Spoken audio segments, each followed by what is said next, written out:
He's taken, you can see the drive shaft hanging there. It's up on the lift. He's taken the axles out, the carrier. He is putting in 4, 5, 6 gear ratio in here with a rear locker.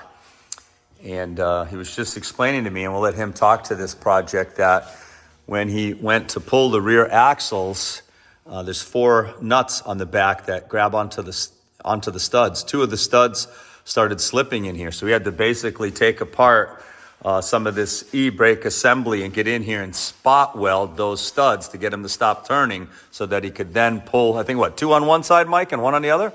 Yeah, it was 1 on this side. I think it was the little one. And I don't know. I've never run into that before in a JK, but... Here we go. This is I think he came up with a really good fix, but it was kind of a strange... This is the retaining plate, holds the bearing and everything in. And it... the axle slides in this way. We'll just shove this one back in real quick. For anybody doing a JK. And you got 4 studs that come through. And there's just nuts on the inside. You got flange nuts, or 18 millimeter heads. So you have to take those off in order to pull this out. Now, I use a slide hammer with a you use the slide wheel hammer adapter that fits on here, and they come out pretty easy. However, when I went to take these nuts off, this lower one here, the stud was just spinning. The nut would not back off. Correct. The other 3 all came off fine, so what I did was just took the spring off and the parking brake adjuster. Was able to get in there and tack weld the head of that stud, and that was all it needed to hold it. I'll zoom right in on that. So he actually tack welded the stud to hold it so that it would disassemble, and he had to do 2 on the other side. And then once I got it out, just in case that was going to be a future problem, I just tacked all 4 of them. Yeah, so they're all tacked in place. He's not going to have to worry about that problem again. Mike, talk about the splines here. Now, this is a 30 spline versus a 32, which is what the Rubicon would have. This Jeep is a non-Rubicon. It's a Sahara, but it's a non-Rubicon. So it still has a Dana 44 rear, but being a non-Rubicon, it gets 30 spline axle shafts. And I don't know if it shows up on this. Yeah, I'll magnify in on that, how you see the thickness of this shaft. Get the oil off of it. And then you can see how thick it is here, and then it just tapers. Tapers in and gets smaller. To probably a 1.31 inch 30 spline. Yeah. Whereas your Rubicons will stay 32 the whole way. Right. So I believe the bearings, the flanges, and everything are all the same. The ring and pinions are all the same. You can see the old one over there. In fact, when you look at the box even... What this have for a gear ratio? This was 321. 321. Not very good for cruising on the highway with 33-inch tires. Right, and Mike's... When you go to order gears for these, putting Yukons in this one, Spicers would have been nice, but Yukons were available. Rubicon and non-Rubicon. So the ring and pinion are the same.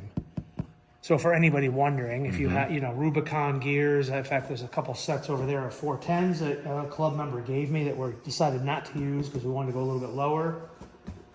The fronts are where things get different. This one being a Dana 30 front, obviously totally different gear than a Rubicon anyway. JK's never came with a non-Rubicon 44 in the front. So that's it. And let's talk about what's going in. E-locker.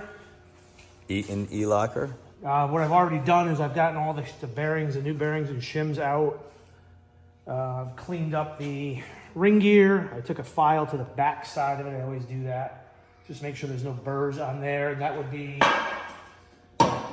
before it's bolted on, lay the teeth down and file the face here where it mates to the carrier. I've never, you don't usually see burrs on there, but it's always a good idea just to make sure that's clean and flat. Loctite on the bolts, bolted these down, torqued them to, I have a spec written down of 135. 135 foot-pounds of torque on those. Seems like a lot, but I looked it up in a couple places. That's what they're saying for these half-inch bolts on the JK ring gear. This one's drilled for dual pattern, by the way. I see that. So this ring gear, conceivably, there could be another one out there that takes a 7/16 bolt. Oh, okay, yeah, And I didn't measure to see what the factory ones were. Maybe the factories are 7/16. all right. I didn't look. Anyway, here's the E-locker. So when this sucker goes in, now we've got to figure out a spot to drill a hole for this wiring pigtail to come through. Correct. There's two tangs that sit there, and we'll show you that more. But this has an anti-rotation plate on here. That's what these tangs are.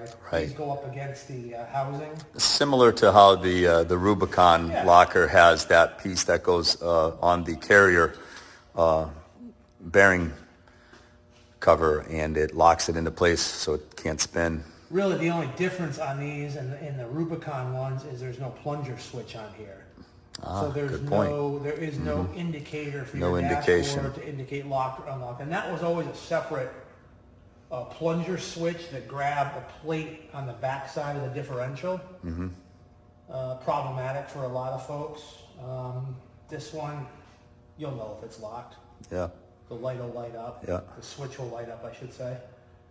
So what we're going to do next is get our new, I don't even know what brand these are,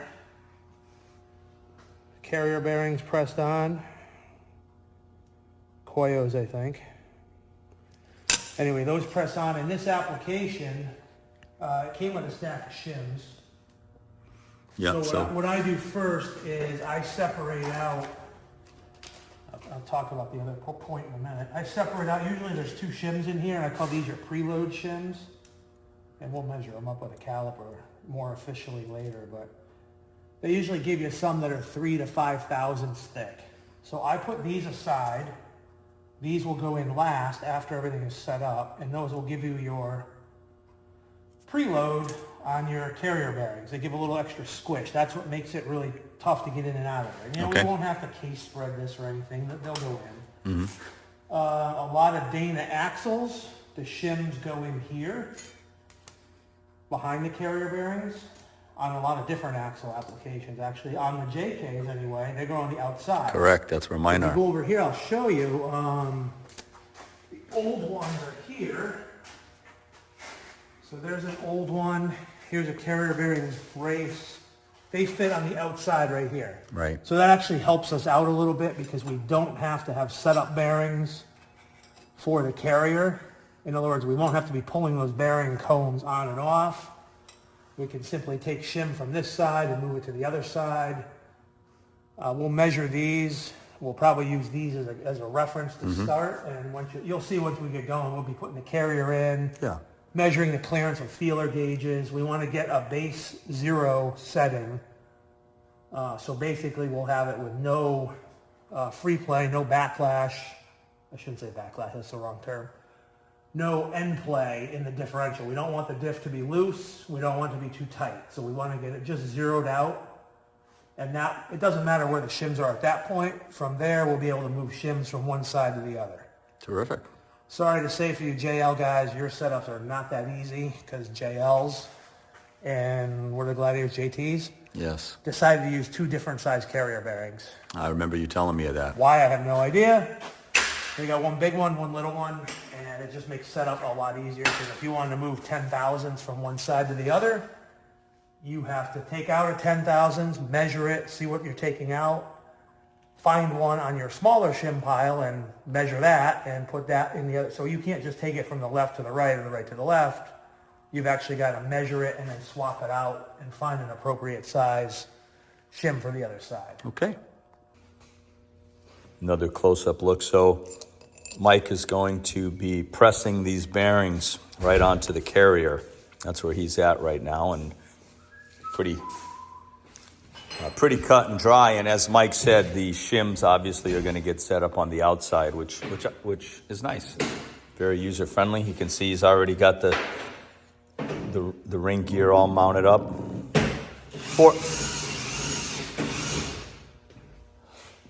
Oh yeah, Mike's got the fancy clamshell tools here and all of that jazz. So he's pressing the... So what we need to do is I need the shim that's under this head bearing. Okay, so you're going to take that bearing off the pinion just to get the shim, right? Yep. We might measure it. We might just reuse this one.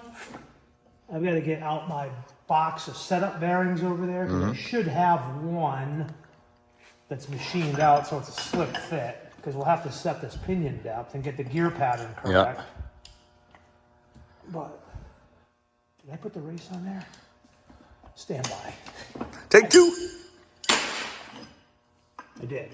So the way this thing works is... So it needs the race. The race goes on there. Yeah. You What do you call this tool right here? I've heard you say. Bearing, yeah. I mean, a lot of guys sell it. Yukon sells it. Yeah. I don't Talk about a actually great know who tool, makes it. though. Yeah. But this whole kit, you know, they're a little pricey. Yeah. But they're good to have. I use it for a lot of bearings. And I've got a bunch of various. I've got larger collars for different applications, and so get a load of this. It should.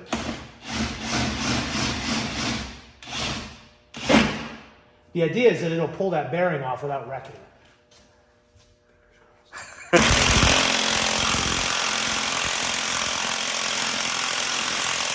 Yeah, it's coming up.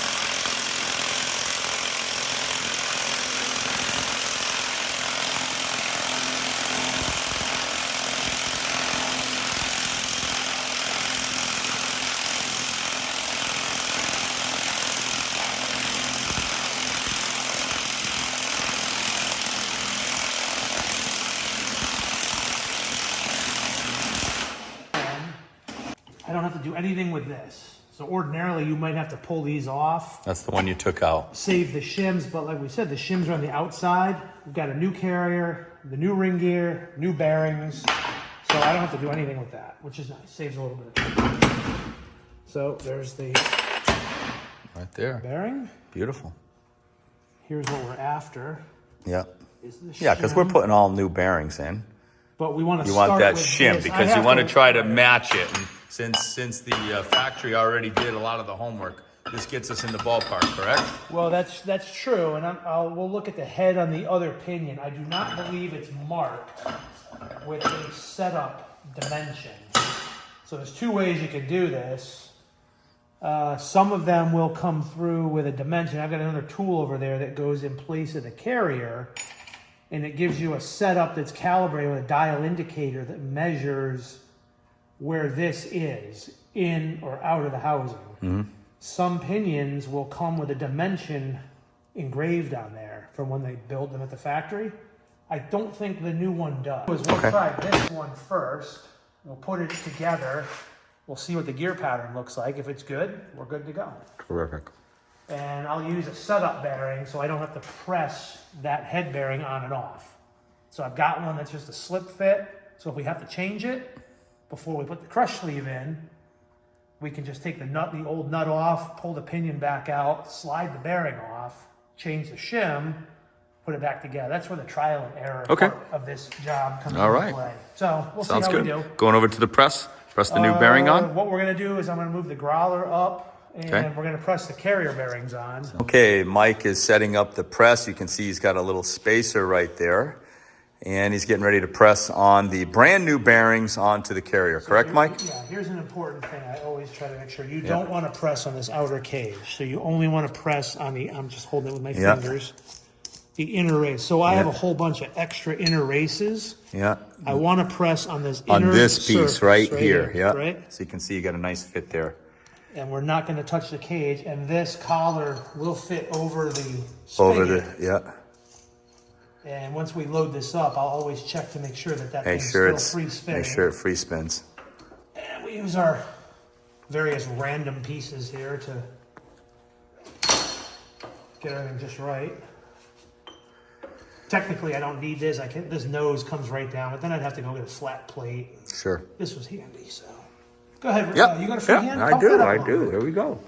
It's old school. Mm-hmm. No fancy electric pump on this one.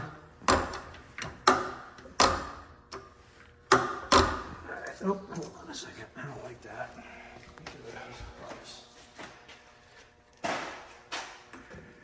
All right, loosen her up a little. There we go. Good, good. Just trying to get it lined up perfectly. All right, there we go. Okay. Give that a shot. All right. Yep.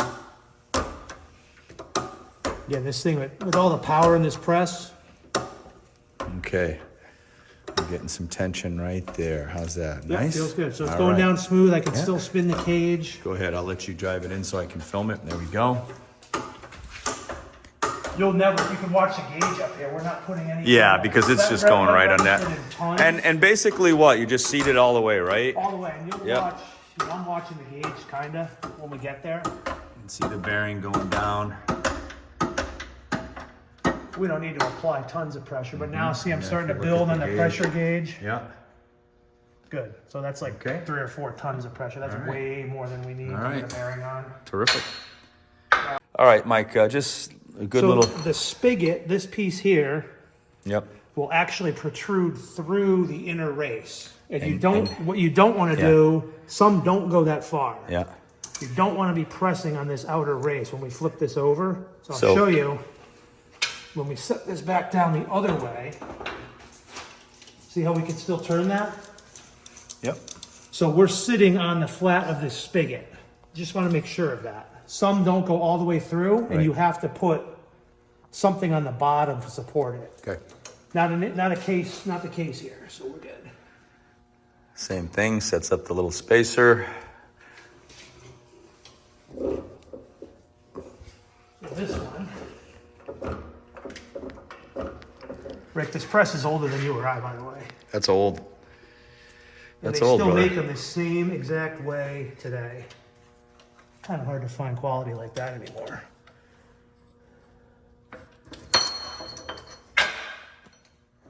It takes a very steady hand. Get everything set up nice. You worked out. I'll get us a little closer.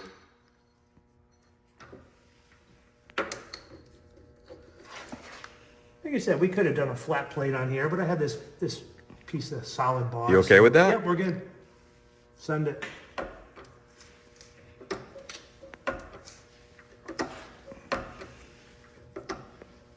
Okay. Yep.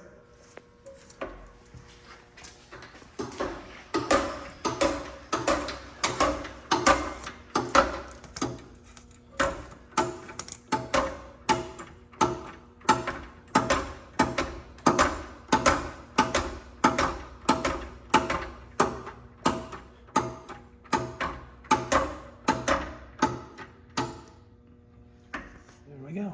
Nice. Good job. That's it. Install kit right here for this by Yukon. This will have the bearings, the races, and some shims, correct? Yes, it came with all this Some paint, probably some gear paint and all of that shit, right? Everything, Loctite, everything you see here. everything is what that you it see. came Yeah, new. Came with this new seal too, new pinion with. seal. New seal. Okay. Oh, and it gives you the Pinion gasket too, huh? bearings, It gave you a gasket. Yeah. It actually came with 2 crush sleeves. Oh wow. Hopefully we don't screw this up and Yeah. then I get a spare. Uh, Don't go anywhere yet. That's good. Mike's placed the carrier in. Obviously, put the bearing caps on. We're kind of getting an idea. You can see they give you a rubber gasket on the wiring, on the cable, the 2-wire cable for the 12 volts. And you can also see on this Eaton locker that it comes with these 2 pins right here. Those pins will press into a connector. So we'll be Try to get yep, your start. yep. All right, we'll be picking a place. We'll be picking a place to drill a hole. So what I'm going to do for now, though, there's no shims in here. We haven't got that far yet. I'm just snugging these up so the carrier will stay in there. Yeah. What you can see, too, is previously, and I don't know if it shows up, Put 2 punches right there, 2 right there. one here. You can Yeah. use letters, Yeah. numbers. I just Yeah. use a And you can even center see, punch. they have an H there. I couldn't find a matching Yeah. H on the Oh yeah, camera. right here. Here it is. I'm thinking. No? It might be. Yeah. And then this one here, they may or may not have marked. Yeah. I just usually make my own Yeah, make your reference own. marks. So what we have to do is figure out where Yeah, so that rubber grommet's adjustable, I take it? You can slide Yes. that a little bit? Okay. that'll move Yeah. on there. And what is it, 3/8? I think it's a half-inch Half? pad. We gotta check that. No, I don't know about a 1/2 inch. That don't look like no 1/2 inch. It tells you in the book. Yeah, what okay. all- Yeah, we'll go look at the directions So on what we that. need to do is figure out where we want to make that come through. Yeah, okay. I'm thinking there's enough room to go right over this Yeah. and poke it through the housing, basically. All right, well, let me there. ask you this. Are you comfortable with it poking through there, or would it serve more protection at the top? That's all. I think about branches and shit when you back up. I mean, do you have more protection on the top? Yeah. Probably, huh? Probably on the top. On the top. If there's enough, it looks like it's flat right in there. Oh, spot right there. So we can come through somewhere up here between these bolt holes. And you'll just drill a freaking hole. Drill a hole. Yeah. And just silicone it, and it presses in. That rubber grommet just presses in, right? It holds it tight. Yeah, holds it tight. Yeah. All right. Yep. And then once we're all set up, we just poke it through there and push the grommet up in All right. there. Let me look up that the OD for that hole. Yep. It came with 2 brand new crush sleeves right there, and then you can see the one that came out, so you can see the difference in them right there. And that's nice that it gives you a spare in case you have a problem. Comes with a new gasket for the diff cover, pinion seal, a variety of shims, gear paint, Loctite, new nut for the pinion, washer, bearings, races. This Eaton locker, you get quite a bit here. So here is There's the plug.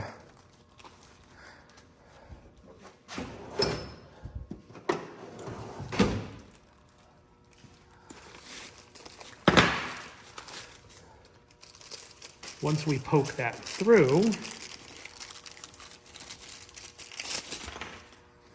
those 2 wires clip into here. And then they lock into place once you push them in. And then they connect into here. Yeah, and this honestly, runs all the way up to the front. Yeah, it looks exactly like this. It looks exactly like the OEM plug for the Rubicon. Yeah, this is a Yeah, it's pretty nice. MetroPack series. That is pretty nice. Steel. I have the little Yeah. bridge piece that'll go over there as a safety to hold everything. And this, the conductors that are going to run up to wherever the source is in this cable right here. Yeah. It's all shrink tubed. You can see the ends are really nice. Actually, looks pretty quality. Looks pretty quality. Wire. Yeah.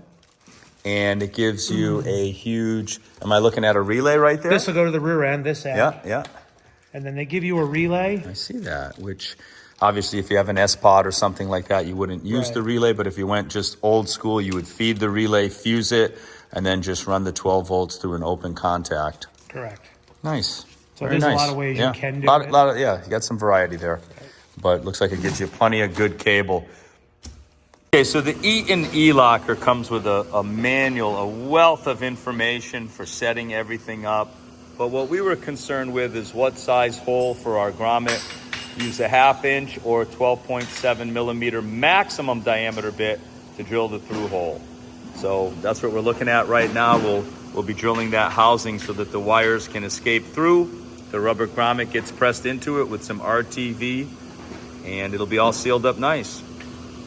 So what I've got to do is I already drove out the old pinion bearing races. So while Rick is doing the hole for the wire, I'm going to install the new races. Now, all the shims on this particular rear, they're not under some Dana races, the pinion head shim. I'll show you over there in a second, it'll make more sense. Was under the race. These, they're not. It doesn't matter where they are. So I've got a drawer full of bearing drivers here. What I'm looking for is just the right ones. This aluminum one doesn't sit in there perfectly, but it'll work. It's aluminum. Some of these are steel and they're designed for very particular races and they'll fit like a glove. So I'll get those driven in, and I'll show you over here what I do is I've got a box of setup bearings. So we talked. We all have this. Me, Dwayne, Gary, Ren. We all have a box of setup bearings in our house next to our sock drawer. Let me show you one big difference. I'm just going to stay where you are. All right. A box of setup bearings. So every off-roader should have one. You need to be able to adjust where this pinion gear sits in relation to the depth in the housing. So it has to either go in or out to get the right pattern. So you can either, a lot of Dana axles have shims behind the race that go into the housing and they move the whole race one way or the other, or this goes in solid and the shim is under the head of the pinion. Now it really doesn't matter where they are as long as there's some. And this method. is the shim that you took off the stock one and you just dropped it in there. This is the original shim. Right, to give you a starting point. And I didn't measure it, but we might as well measure it now. And I'll write this down somewhere because I won't remember it. Call it 50 thousandths. Okay, yeah. All right. Normally, once we get the setup we want, the new bearing gets pressed on. We took it off with that tool over there. We'll press it back on in the big Bertha over there. Mm-hmm. However, because I keep old ones, I get new ones, I get extras. So you don't machine out the ID. So you use a setup bearing, not Right. the new one. So this one just slides right on. Yeah, yeah. So if we need to change Oh, this, see. we Okay, just right, pull the pinion out. right. We don't have to screw around with Messing around. chancing, wrecking this Yes. bearing, the time, pressing Yep. that off.